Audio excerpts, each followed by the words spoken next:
history repeats itself. And this is what the book said. History repeats itself in 80-year blocks called saeculum, but we'll just call them history blocks. Not exactly 80 years. This is history, not math, but roughly the span of a human lifetime, maybe 80 to 90 years. Within these 80-year history blocks, we have 4 turnings of around 20 years each. We usually call them generations. This book calls them turnings. Turnings are sort of like seasons, like spring, summer, fall, winter. Throughout our history, we've had these 80-year blocks, and the 80-year blocks have been remarkably similar to each other. We're in one now. The first turning, the first season, is a high, an upbeat era. The second turning is an awakening, a passionate era. The third turning is an unraveling, a downcast era. And the fourth turning, well, sorry, but fourth turnings suck. The fourth turning is a crisis, an era of upheaval. We're in a fourth turning right now. So let's take a look at our saeculum, our history block. The history block that we're in the crisis of right now. Our high began after our World War II victory. By our, we mean America's. These are America's history blocks and turnings. During a high, the getting is good. We had the most even distribution of wealth during our high. You could work at a gas station and afford to buy a house. This high is the period that the MAGA hats refer to. We got Hank Williams and Elvis and Little Richard and the birth of rock and roll. We launched monkeys and men into space. This is when the Mustangs and Corvettes first came out. Our high ended with the assassination of John F. Kennedy on November 22nd, 1963. The high is not a high for everyone, of course. America still had a segregated South. Homosexuality was illegal and considered a mental disorder. The high is a period of conformity. The age of nonconformity and of social justice begins during the Awakening, our passionate era. During the Awakening, we had Martin Luther King and the Civil Rights Movement, acid, Vietnam protests and Vietnam itself, the women's liberation movement, Stonewall and the gay rights movement, great movies, great music. This is when the first Macintosh computer came out. The Awakening is a time of increasing individualism.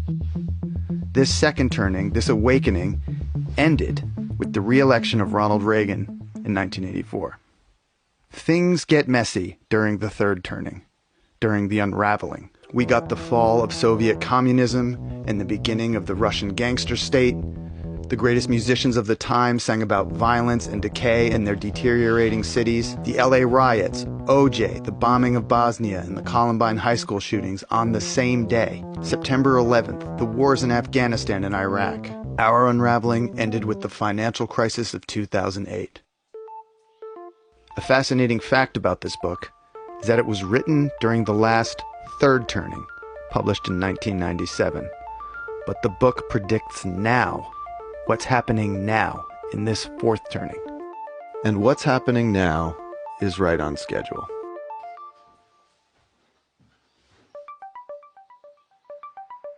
"80 years ago, in the last fourth turning, America had her Great Depression, then World War II. 80 years before that, the Civil War. 80 years before that, the Revolutionary War. Now it's our turn to save the country."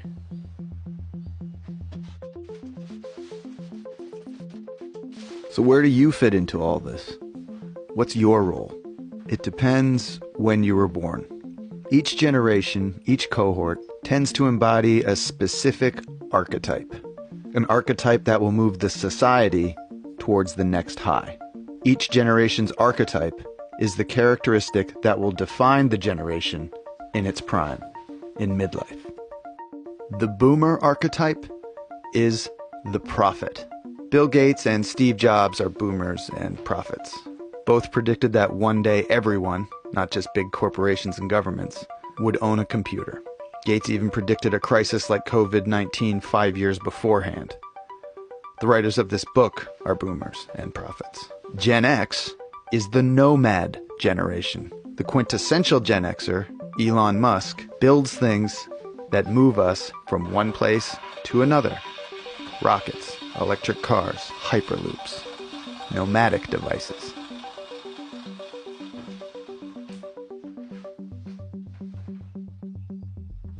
But the millennials, raised during the unraveling, will emerge as the hero generation during this crisis. These are the Parkland High students, the frontline hospital workers, and Malala Yousafzai. The book says millennials will be the World War II heroes of our history block. We don't know what Gen Z will do, but they will be an artist generation. From them will emerge the next Bill Withers, Toni Morrison, or Bob Dylan, all born during the last crisis, all from an artist generation. The history block before ours ended with World War II and began with the Civil War, 80 years prior. The history block before that ended with the Civil War and began with the end of the Revolutionary War, 80 years prior. Every 80 years or so, something big comes along and changes everything. And now, we're at the end of our history block, right in the middle of our crisis. We're in the process of changing our world again. The authors of The Fourth Turning tell us that these crises are like forest fires. Unpleasant, but necessary, they clear the woods for new growth. As we work towards our next high, this crisis will tilt the playing field away from the old and towards the young, they tell us. But the victory is not guaranteed. We will, each of us, need to rise to the occasion during this crisis. We will need to develop and fortify our virtues as we pursue a greener pasture.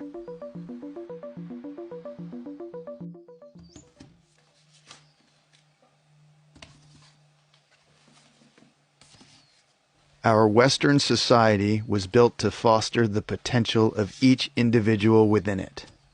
The aggregate effort of individuals keeps it going.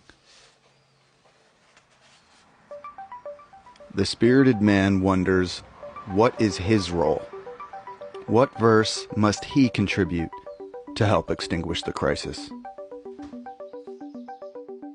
This spirited man is told that his cohort, Gen X, is the repair generation, the one stuck with fixing the messes and cleaning up the debris left by others.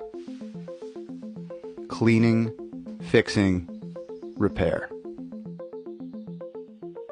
This particular spirited man, from the last pre-digital generation, the last of the analogs, just happens to have a particular knack for repair and for fixing.